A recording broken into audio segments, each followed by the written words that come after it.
bom dia a todos. Como costume, começaremos daqui a 10 minutos.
Não, não estou sem som, vou começar agora. Ora bem, o que é que andámos a fazer na última aula? No final, definiu-se continuidade de uma função num ponto do seu domínio, coisa que eu disse que era a definição segundo Cauchy de continuidade, e que havia uma descrição equivalente de continuidade, uma caracterização equivalente de continuidade, usando sucessões. E era com isso que iríamos basear o nosso estudo de continuidade. Essa caracterização deve-se a Hein, portanto é conhecida por continuidade a Hein, e diz que nas mesmas condições para a função, portanto com certo domínio A, com x0 um ponto A, é contínua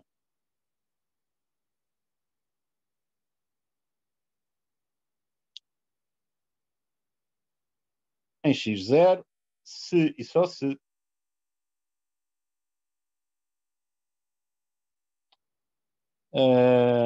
para toda a sucessão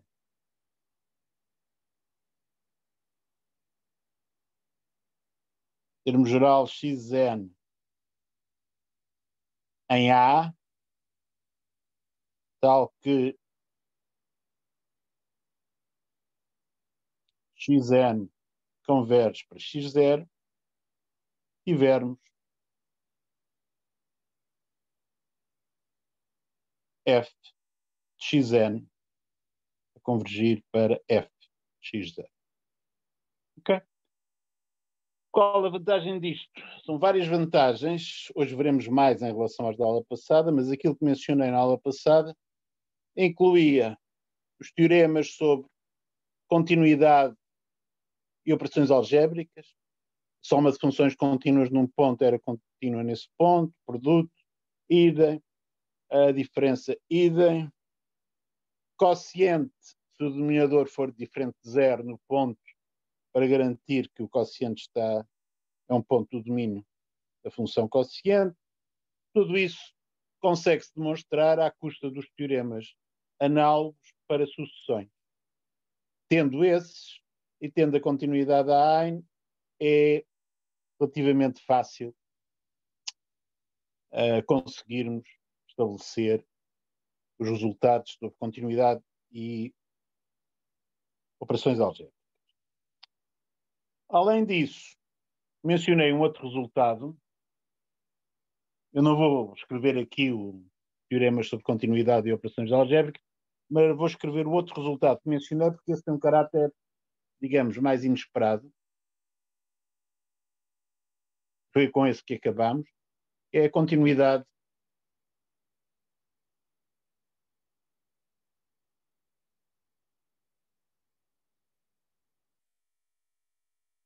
da função composta.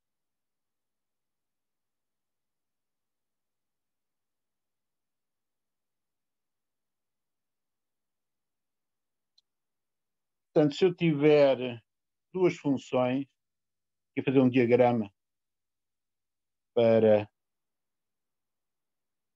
nos entendermos quanto a isto rapidamente. Se tivermos uma primeira função f,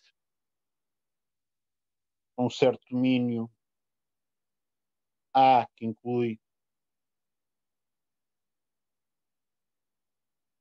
um ponto x0, ponto x0 esse que é transformado num ponto f de x0. Portanto, tenho uma primeira função f que faz isto, tem um certo domínio A. Depois tenho uma outra função g, com um certo domínio B, em que o f de x0 está no conjunto B. Chamo essa função g, e isto é transformado em g de f de x0. Portanto, estou a falar da função composta que muitas vezes se indica g, círculozinho, f. Esta função, eu posso afirmar que é contínua em x0, se f for contínuo em x0 e g for contínuo em f de x0. Portanto, enunciando o teorema, agora passando o diagrama, portanto, se eu tiver f definido em A, pôs em R, x0 pertencente a A, f contínua em x0. Também a hipótese natural G definida num certo conjunto B, com agora o f de x0 pertencente ao B.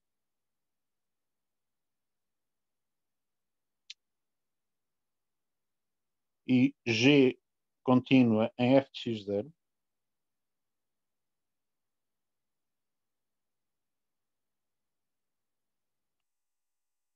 Então,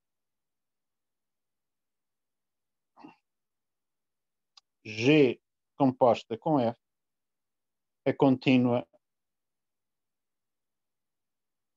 em x0.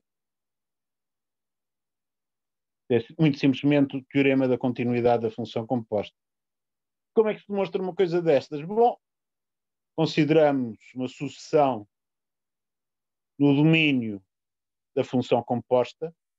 Já agora, o domínio da função composta são todos os x pertencentes a A, tais que o f de x pertence a B. Pelo menos o nosso amigo x0 está lá, com as hipóteses que temos aqui. Portanto, se eu considerar uma sucessão nesse conjunto, automaticamente essa sucessão também é uma sucessão no conjunto A, porque o domínio da composta é um subconjunto do A.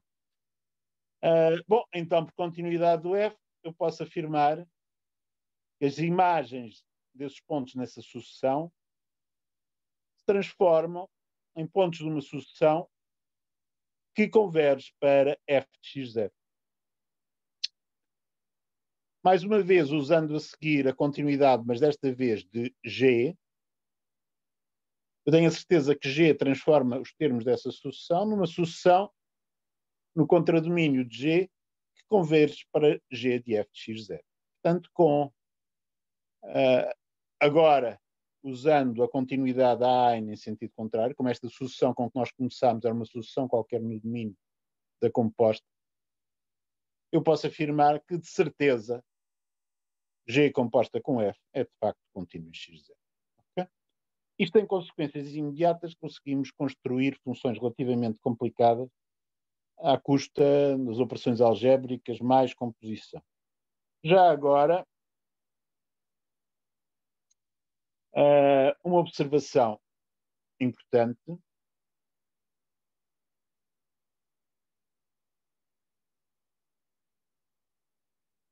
Para termos mais exemplos, não é? Vamos admitir que conhecemos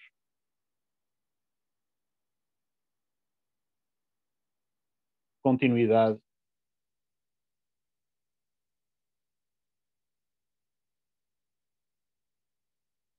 de seno, cosseno, exponencial e logaritmo nos seus domínios.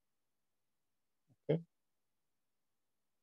É uma coisa com que vocês já têm lidado e que não acham com certeza muito escandalosa. Já agora, quando é que nós vamos justificar isso? Quando estudarmos sério, potências no final do semestre. Ok? Portanto, vocês podem assumir, bom, nós poderíamos começar a fazer este estudo só com, sei lá, funções racionais, polinómios, funções racionais e outras funções mais elementares. E depois, quando chegássemos ao fim, às séries, podíamos então definir estas e tal. Formalmente isso seria muito jeitoso, mas seria altamente inconveniente para fazermos algumas contas minimamente interessantes. Não é? Portanto, exemplos de funções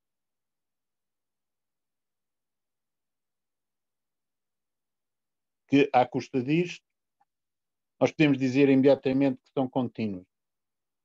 Sei lá, f de x dada por exponencial de x mais x quadrado a dividir por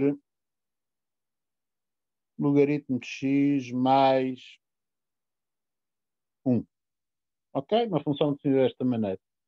Esta função envolve o quociente de duas funções. Exponencial de x mais x quadrado é uma delas, logaritmo de x mais 1 é outra.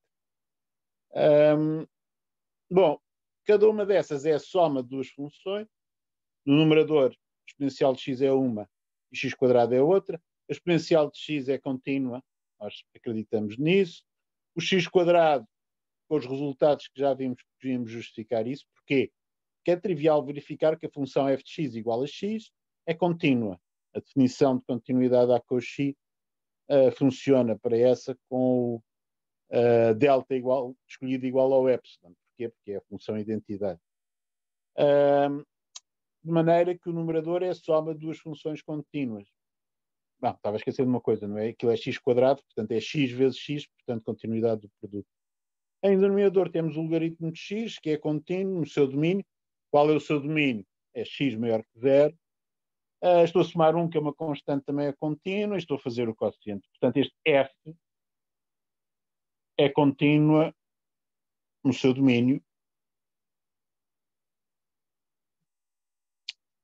que é 0 mais infinito.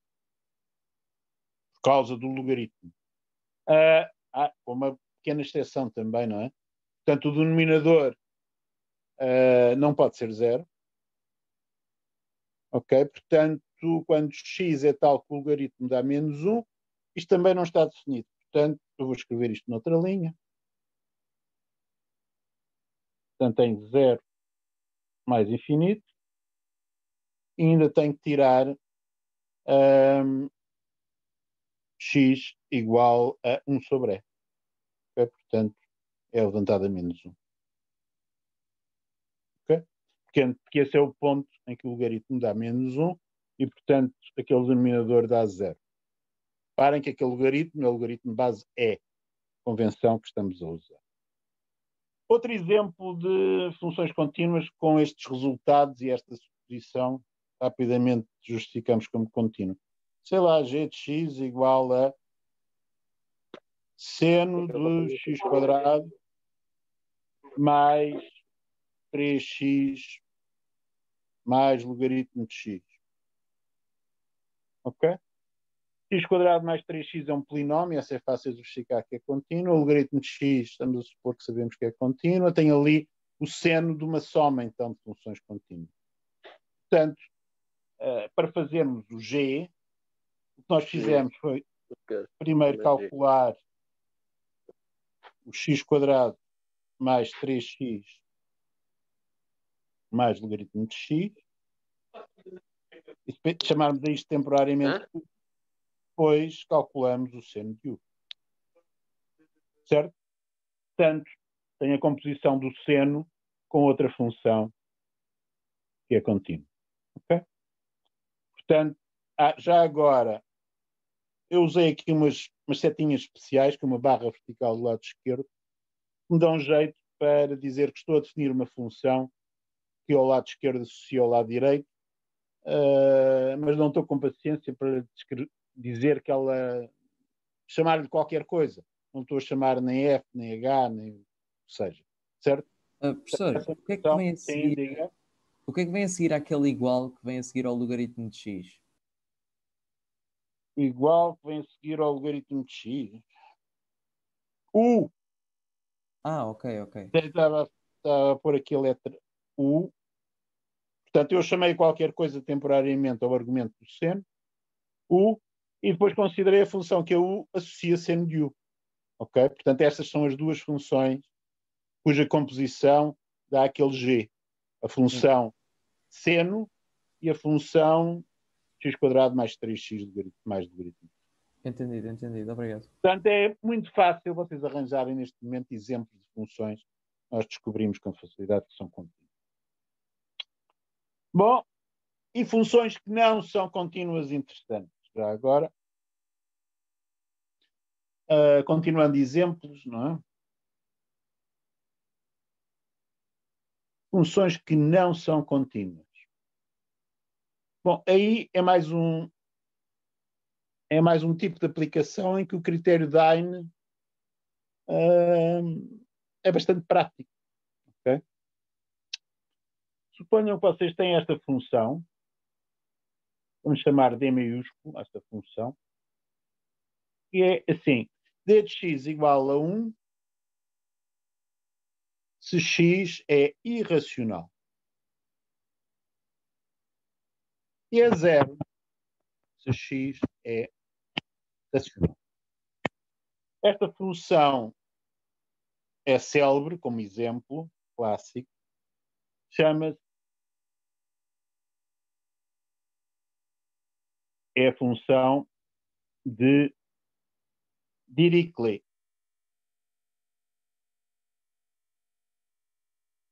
Ok? D-I-R-I-C-H-L-E-T, é o nome do senhor. Esta função vale 1 nos irracionais, vale 0 nos racionais. Eu não tenho a certeza se é assim, se o 0 e o 1 estão trocados. Agora, eu confundo sempre isso, de maneira que nem sequer tentei decorar isso para não fazermos... Historicamente, não sei o que é que o Dirichlet fez, mas para efeitos práticos, para o que nós queremos ver, é a mesma coisa. Suponham que me dão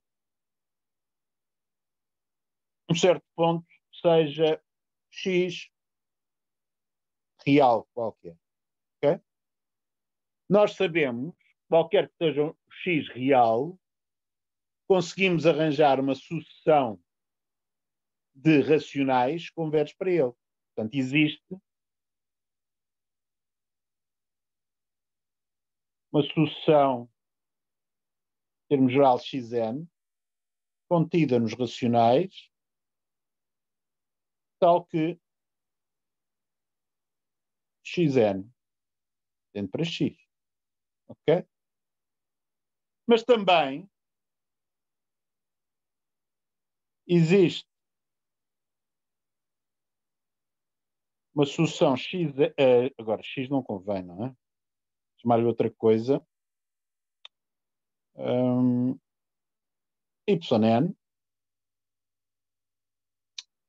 contida nos irracionais,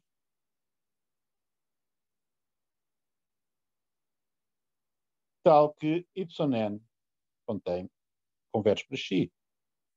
Mas agora, quanto é que vale o d em cada xn? Portanto, o d de xn,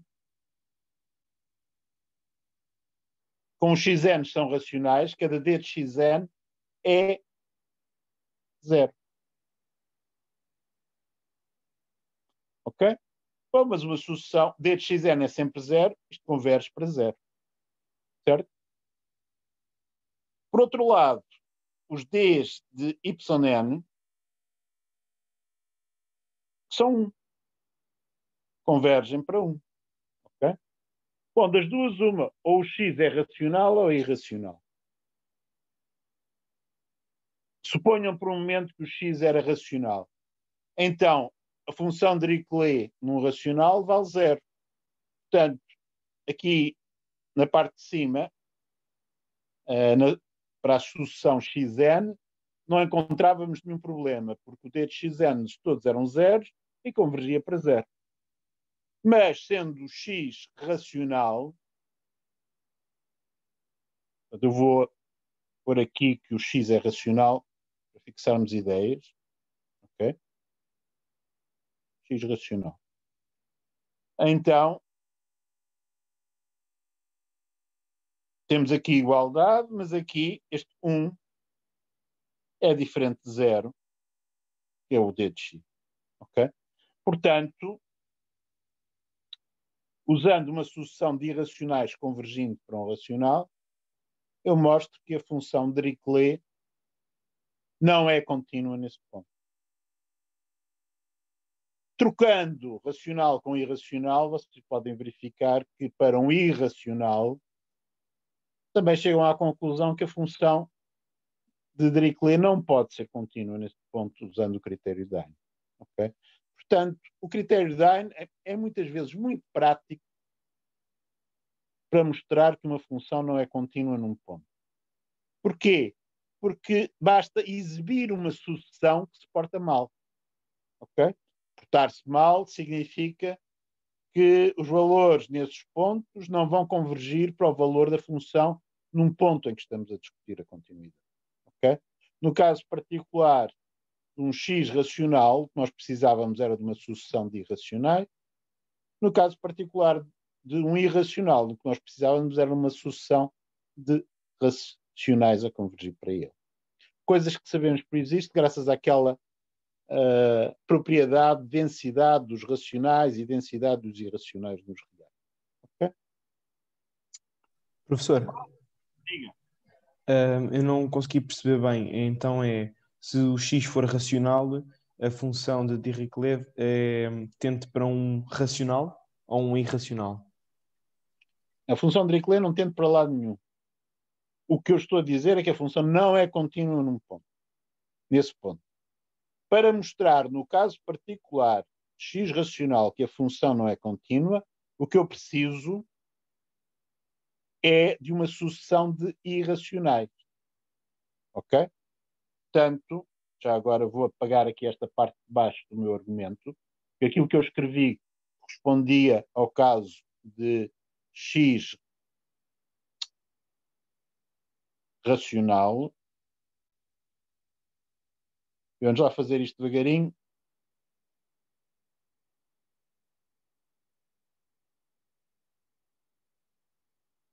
E um pouco mais arrumado. Ok? Obrigado. Seja x racional. Existe uma sucessão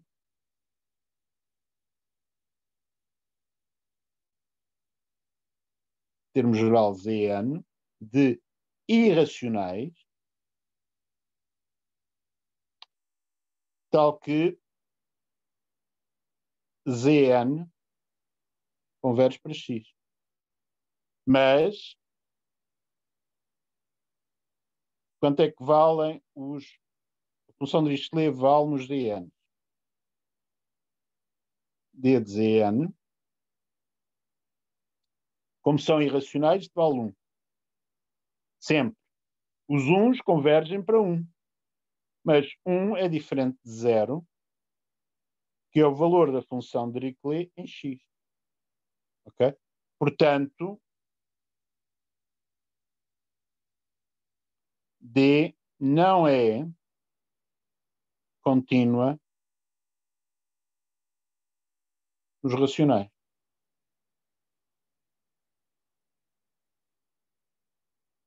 Porquê? Porque contradiz o critério de Heine. Para contradizer o critério de Heine e também mostrar que a função não é contínua nos irracionais, eu preciso mudar este argumento. Ou seja, no caso de irracionais, portanto, aquele Q que está ali passa a R menos Q. Mas então a sucessão que eu arranjo já não é de irracionais, mas de racionais. Ok? Este 1 que aqui está passa a 0. Aquele 1 também passa a 0. E é diferente de 1, que é o D de x. Ok? Mas o resultado prático é o mesmo. Portanto, D não é contínua também, portanto, não era nos racionais pelo argumento anterior, e agora por este argumento a verde e nos irracionais. Ora, como entre racionais e irracionais esgotamos os reais, portanto, esta função não é contínua em qualquer ponto de R. Okay? Portanto, esta é a função mal comportada por excelência em R. Okay? E conseguimos justificar com facilidade que não é contínua em qualquer ponto de R usando o critério de Heine.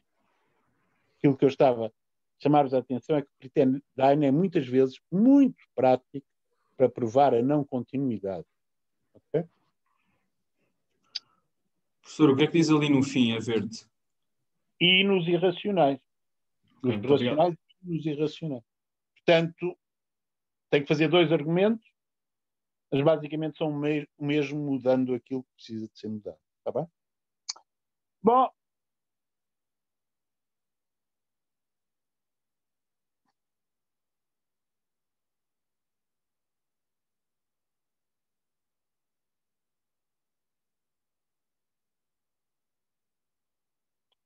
Pois bem. O que mais é que vamos ver hoje?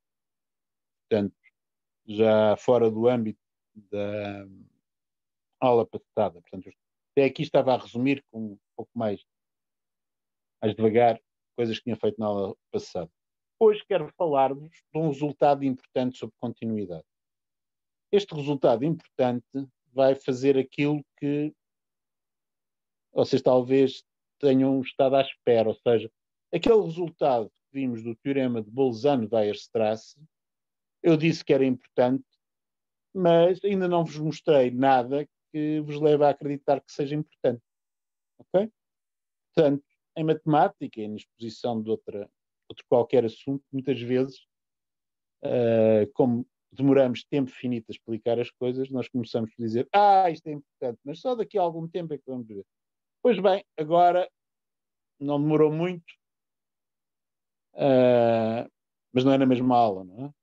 Portanto, vou-vos mostrar um resultado, todos vocês concordarão que tem implicações importantes para aplicações concretas e que vamos obter graças a duas coisas. Uma, o critério da AIN de continuidade, e a outra, o teorema de Bolzano-Weierstrass. O resultado é esse, é o teorema de Weierstrass.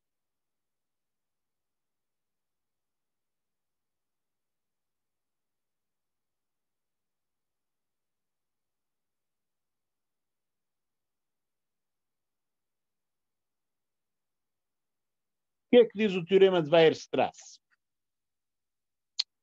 Seja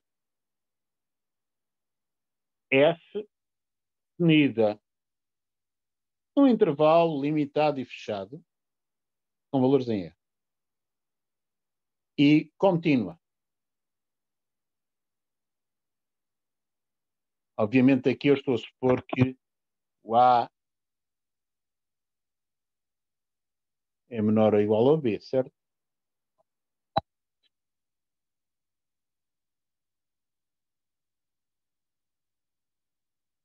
Contínua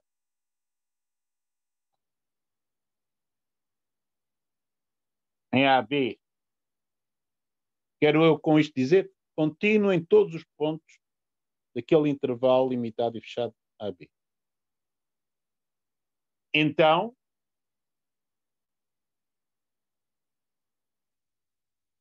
existe pelo menos um ponto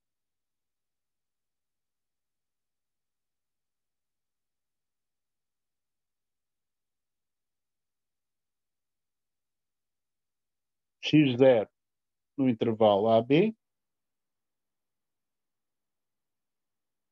tal que f de x0 é igual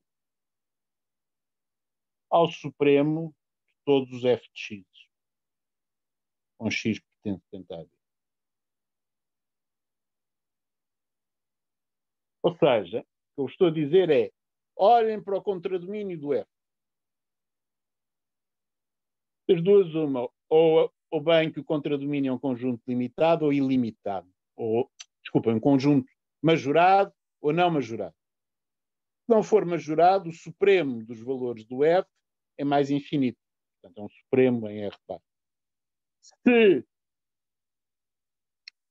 o contradomínio for majorado, o supremo, é o axioma de supremo, é um número real. Okay? O que eu estou-vos a dizer é que esse supremo é assumido num certo ponto. Bom, e implicitamente, se é assumido num ponto, como a função dá-me valores reais, o f de x0 é um número real. Portanto, eu estou a dizer que não pode ser infinito. Okay? Portanto, eu estou-vos a dizer aqui duas coisas. Que a função é majorada e que há um ponto onde o supremo dos valores é assumido. Okay? O teorema de Weierstrass pode ser enunciado de outras maneiras. Podemos dizer assim, e vocês já os ouviram com certeza, a função contínua no intervalo limitado e fechado tem um contradomínio que é um intervalo limitado e fechado. Okay? Isto é equivalente a isto. Porquê? Bom, porque quem faz isto para o supremo também faz para o ínfimo. É só multiplicar o f por menos 1 e raciocinar para o outro lado, não é? De maneira que, juntando a isso, depois o teorema do valor intermédio, que nós ainda não falámos, mas que vocês conhecem, o teorema de Bolzano, como vocês conhecem, pode-se dizer que o contradomínio também é um intervalo limitado e fechado. Ok? Portanto, vocês, é natural que conheçam um teorema de Weierstrass com um outro enunciado, mas eu estou aqui a escrever a parte que é importante para aquilo que eu vos quero chamar a atenção agora. Sim. Portanto, consigo, por outras palavras, consigo localizar um ponto no intervalo AB, tal que aí o valor da função é o valor do seu supremo. Ok? Como é que fazemos uma coisa desta? Bom,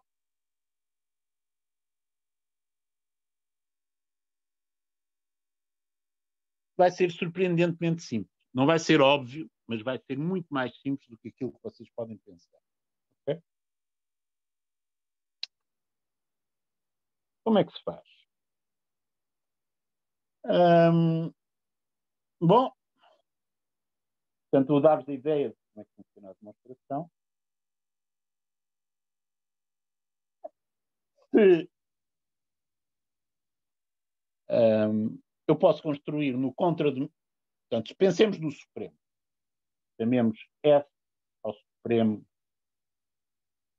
dos F de X.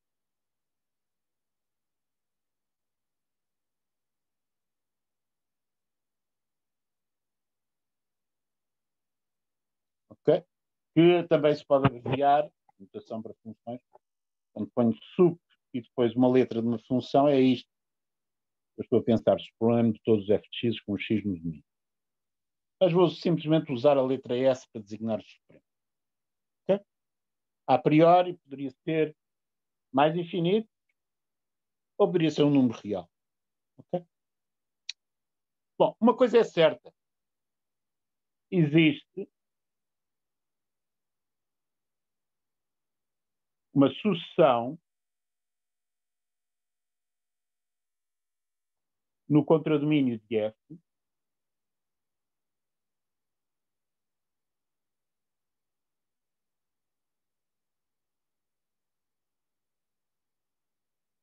vamos chamar aos termos dessa sucessão YN, tal que YN converge para S. Okay? Aquilo é o Supremo. Nós vamos conseguir aproximar-nos do Supremo por pontos do contradomínio. Okay? Não é nada de extraordinário. Bom, mas se são pontos do contradomínio,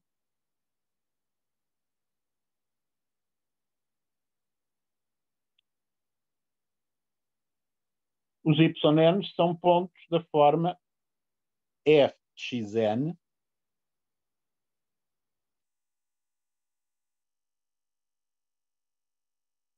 para certo XN, onde? No domínio. Okay? O meu problema agora é este.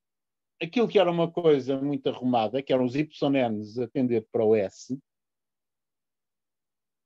quando eu olho para os pontos do domínio, não tenho garantia nenhuma que esses pontos convergem para algum lado. Okay? O que eu gostaria de dizer era, se eu pudesse dizer, os XNs convergem para um certo lado, talvez esse lado seja o ponto tal que, enfim. Bom, só que isso não dá. Eu não sei, simplesmente. Okay? Portanto, a minha dificuldade, que eu vou pôr aqui entre parênteses, porque é Só uma observação. Não sabemos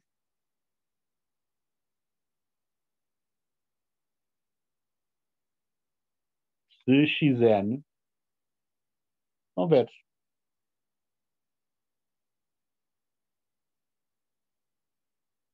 Ok? Portanto, esta é a nossa dificuldade no meio desta história. No entanto, o que o teorema de Bolzano-Weierstrass faz, e é por isso que ele é importante, é que nesta situação, assim, um bocadinho caótica a priori, dos xn estarem a andar ali aos pulos no intervalo AB de uma maneira que não sabemos controlar, o teorema de Bolzano-Weierstrass impõe um pouco de ordem. O que é que me diz o teorema de Bolzano-Weierstrass? Portanto, pelo teorema de Bolzano-Weierstrass,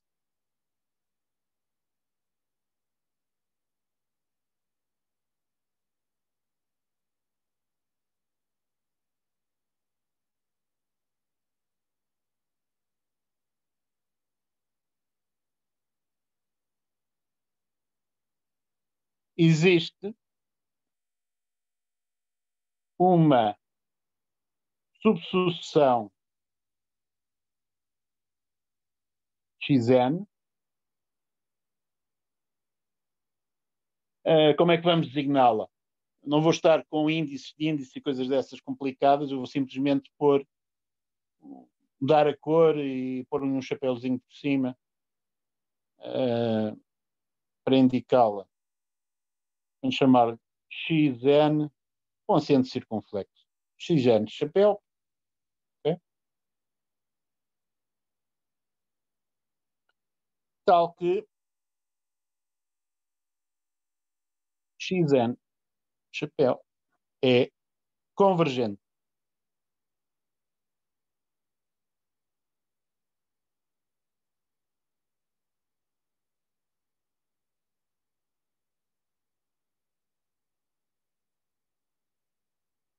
E converge para algum sítio.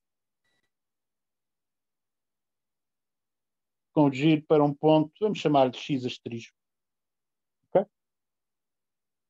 Portanto, o papel do teorema de Bolzano-Weierstrass, no meio disto, é pôr alguma ordem na casa. Dizer, essa sucessão que eu obtenho dos pontos que são transformados dos pontos do contradomínio YN, que iam todos arrumadinhos a convergir para o Supremo. O XN não temos garantia nenhuma que convirjam, onde quer que seja. No entanto, eu posso dizer, graças ao Bolzano-Weierstrass, que há uma subsucessão dessas que converge. Okay? Porquê? Porque AB é um intervalo limitado. Okay? E nós sabemos do teorema de Bolzano-Weierstrass para sucessões, dada uma sucessão num conjunto limitado, possui uma subsucessão convergente. Okay? Mas agora eu tenho um problema de consciência a roer-me. Okay? Que é este. Será que aquele x asterisco que eu arranjei é o tal ponto? Bom, tenho uma primeira dificuldade. Pode ser que o x asterisco, poderia ser, não fosse um ponto do domínio. Portanto, eu tenho aqui uma dificuldade suplementar que é, portanto, agora passando aqui para cima de novo, será que o x asterisco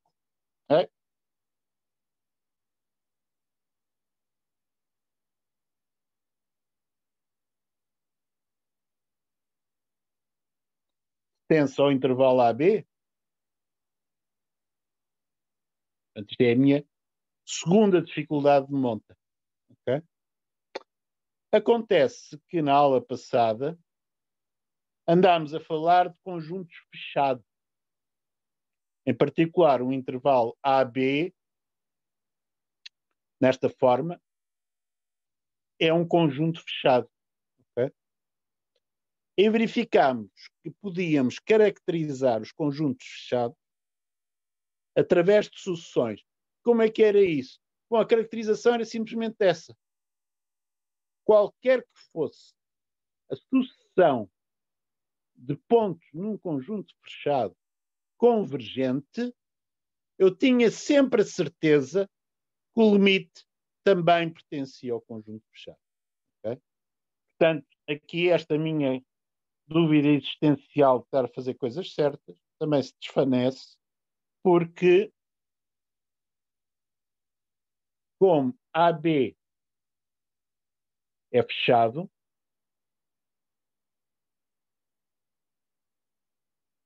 de facto, aquele X asterisco está no intervalo A. Ok? Portanto, já usamos Bolzano-Weierstrass, já usamos a caracterização dos fechados por sucessões. E agora? Bom, agora eu preciso de mostrar que o F do X asterisco vale o supremo. Ok? Bom, mas como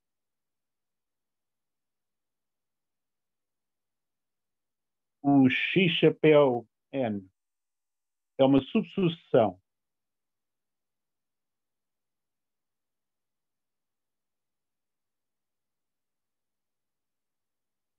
do Xn,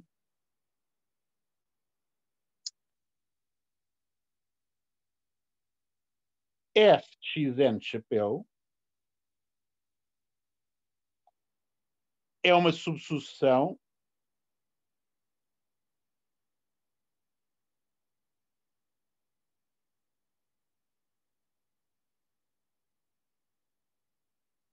da sucessão dos F de Xn. Que era aquela sucessão, eram os YN, ok? Que convergia. E convergia para onde? Convergia para o Supremo. Nós sabemos, mais um resultado daqueles que nós apanhámos nos últimos dias,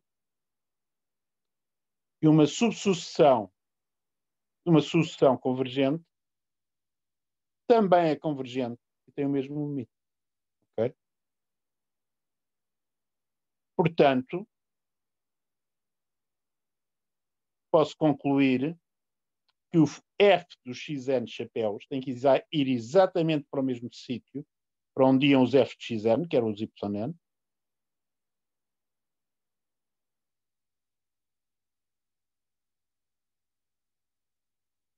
o limite dos F de Xn chapéu é igual ao limite dos F de Xn, que é igual ao Supremo.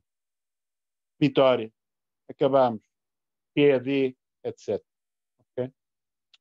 Portanto, reparem que a estratégia da demonstração do teorema de Bolzano-Weierstrass foi assim. Comece com uma sucessão no contradomínio. Ande para trás para o domínio.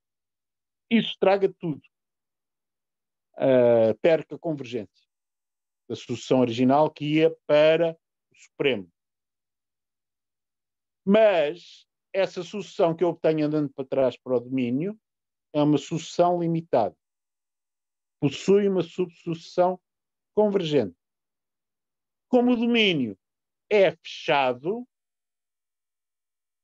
a convergência é para um ponto do domínio. Ponto depois, como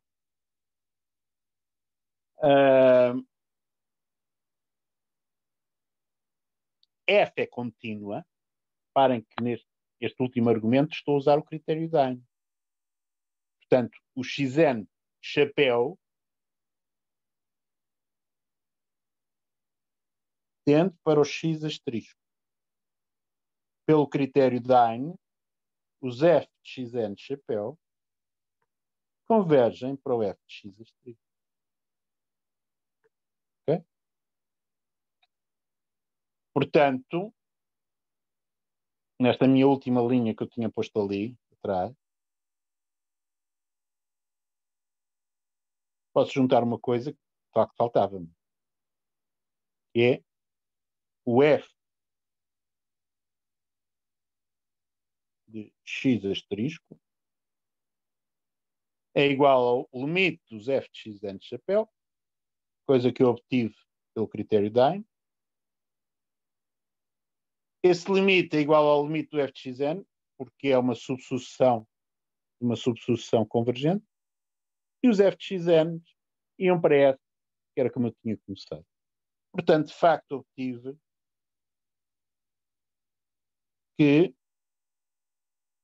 há um ponto onde assumimos o valor do supremo. Okay? Portanto, o supremo de uma função contínua definida num limitado e fechado é assumido algures. Portanto, eu obtive aqui duas coisas.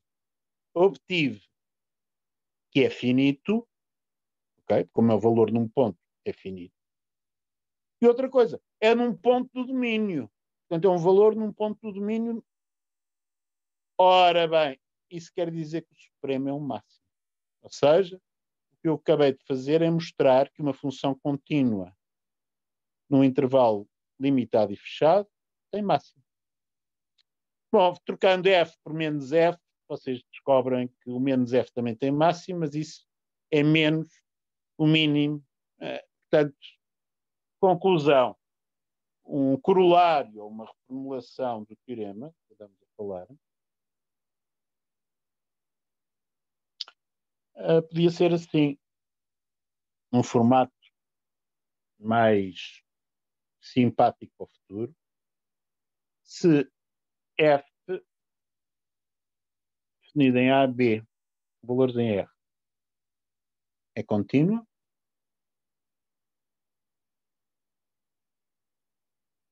então possui máximo e mínimo. Okay? Professor, diga. Se nós tivermos que demonstrar este último teorema que o professor acabou de descrever, basta-nos enunciar o teorema do Oestrel ou temos que escrever a demonstração? Não. A única circunstância em que eu pediria para demonstrar o teorema de Weierstrass seria se você chegasse ao oral. Okay? Portanto, numa prova escrita nunca lhe pediria para demonstrar o teorema de Weierstrass. O que eu quero é que você perceba, neste momento, que há uma relação importantíssima entre o teorema de Weierstrass, o teorema Dine, sobre continuidade via sucessões, com o teorema de Bolzano-Weierstrass, e com a caracterização dos limitados e dos fechados por sucessões. Okay? Porque é que isto é importante? Porque nós vamos, depois, quando estivermos em circunstâncias já diferentes, para lidar com funções de Rn em Rm, okay? O que nós vamos utilizar para arranjar um teorema de Weierstrass no segundo semestre vai ser exatamente a mesma coisa. Okay?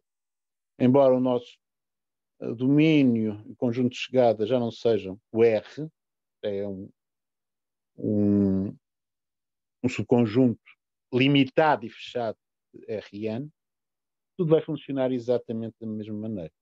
Okay?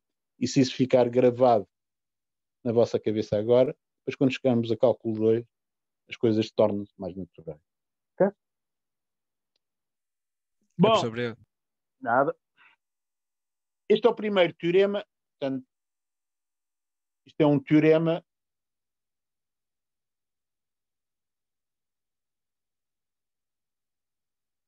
dito de continuidade global. Ou seja, não tem a ver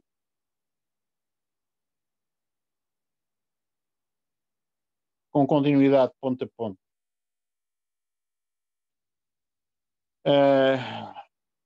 Até um exemplo de um teorema de continuidade global. Portanto, não tem a ver com continuidade ponto a ponto, mas num conjunto grande, em certo sentido. Okay? Vai haver mais teoremas de continuidade global. Um deles vai ser o teorema do valor intermédio. Okay?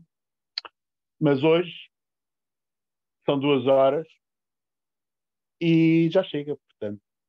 Teorema do valor intermédio, provavelmente entreter-nos-á na primeira metade da aula de quarta-feira.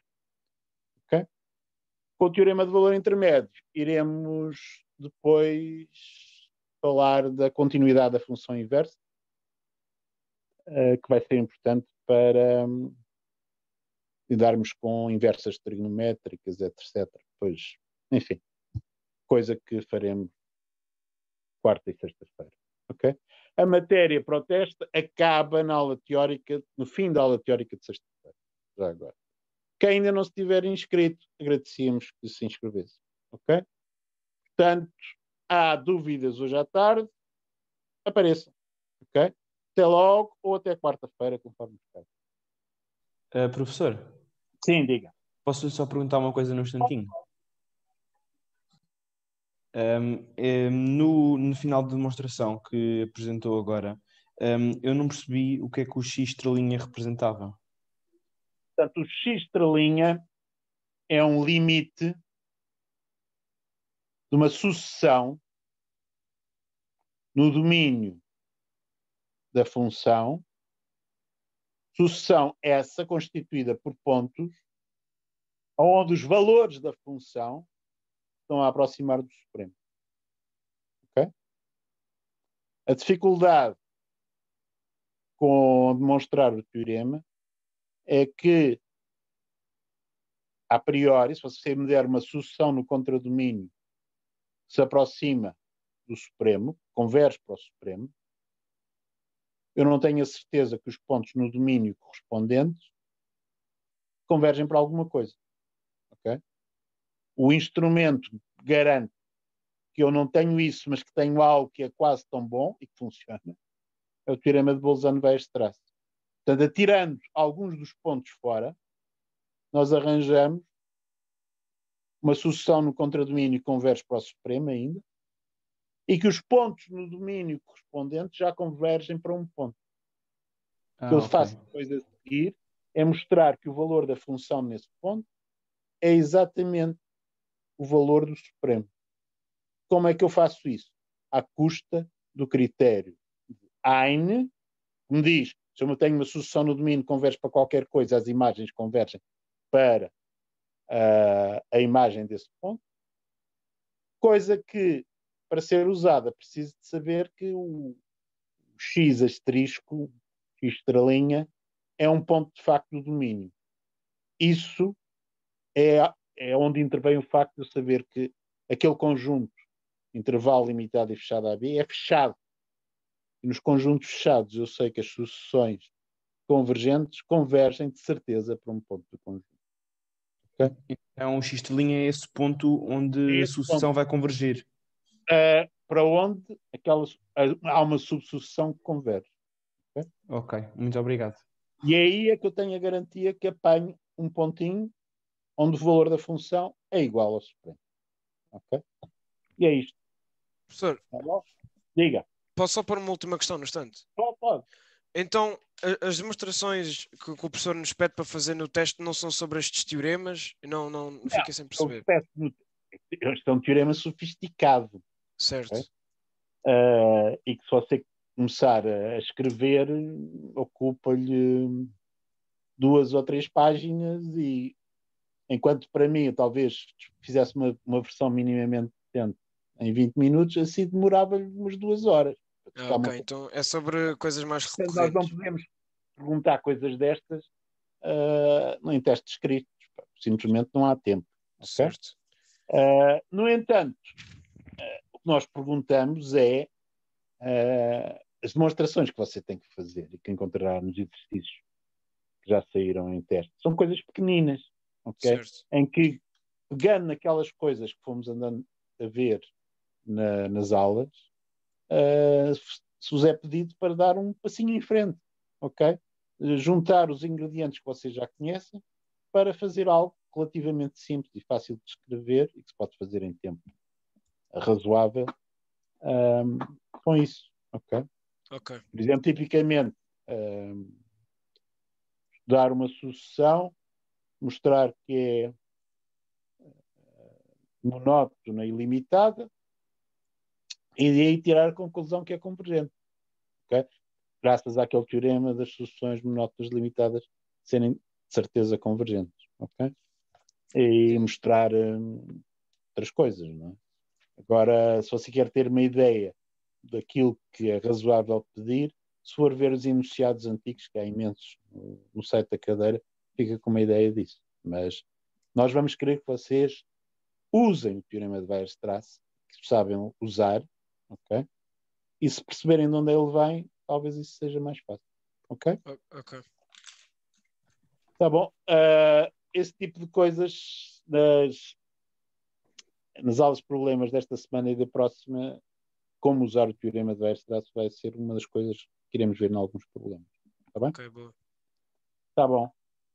Professor, mais uma dúvida.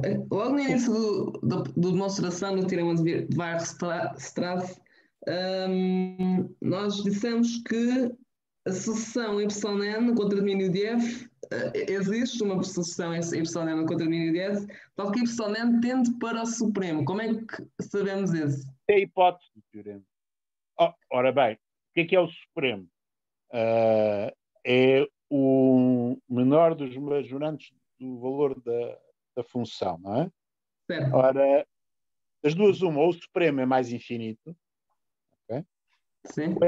Se for finito, você tem aquela caracterização que diz qualquer que seja, portanto, por um lado, o supremo é majorante, por outro, qualquer que seja o epsilon positivo, existe um ponto do conjunto que é maior que o supremo menos o epsilon. Ok? Graças a esta caracterização, você rapidamente verifica que há de certeza uma sucessão de pontos de valores que convergem para o supremo. Ok? Porque tem de haver um ponto. É um supremo de um conjunto, você consegue construir uma sucessão nesse conjunto que converge para ele. Isto é um bom exemplo de uma coisa que essa sim poderia-se pedir num teste.